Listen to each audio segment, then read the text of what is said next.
விநாயகர் சதுர்த்தி கொண்டாடப்படுவதன் பின்னணியில் உள்ள சுவாரஸ்யமான கதையை பற்றி இந்த காணொளியின் வாயிலாக தெரிந்து கொள்ளலாம். ஒருநாள் பார்வதி தேவி குளிப்பதற்கு தயாராகிக் கொண்டிருந்தார். அப்போது தன்னை யார் காப்பது என்று யோசித்தார். அப்போது தனக்கு ஒரு குழந்தை இருந்தால் அது தனக்கு காவலாக இருக்கும் என்று நினைத்தார். தனது உடலில் இருந்து சந்தனம், மஞ்சள், குங்குமம் ஆகியவற்றை சேர்த்து ஒரு அழகான ஆண் பிள்ளையின் உருவத்தை உருவாக்கினார். அந்த உருவத்திற்கு தன் சக்தியால் உயிர் கொடுத்தார்.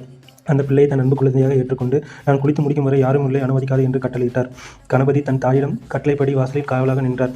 அப்போது அங்கு வந்த சிவபெருமான் உள்ளே செல்ல முயன்றார். சிவபெருமானை தனக்கு யாரை தெரியாது என்பதால் கணபதி அவரை உள்ளே அனுமதிக்க மறுத்துவிட்டார்.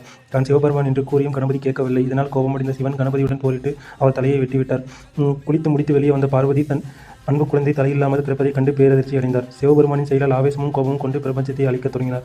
தேவர்கள் அனைவரும் பயந்து சிவனிடம் சென்று பார்வதியை சாந்தப்படுத்தும்படி வேண்டினர். பார்வதியை சாந்தப்படுத்த எண்ணிய சிவன் தன் கணங்களுக்கு ஆணையிட்டு வடதிசையில் ஒரு ஜீவனின் தலை கிடைத்தாலும் அதை வெட்டி வாருங்கள் என்றார். கணங்கள் வடதிசை நோக்கி சென்றபோது முதலில் ஒரு யானை கண்ணில் பட்டது.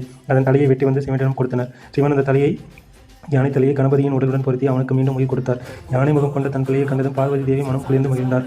அதன் பிறகு சிவபெருமான் கணபதியை கலங்களின் அதிபதி என்று கூறி கடவுள் என்றும் முழுமுதற் கடவுள் என்றும் போற்றி எந்த ஒரு நல்ல காரியத்தை தொடங்கும் போது முதலில் உன்னை வணங்க வேண்டும் என்று அவ்வாறு வணங்கினால் அந்த காரியத்தில் எந்த தடையும் வராது என்று அருளினார்.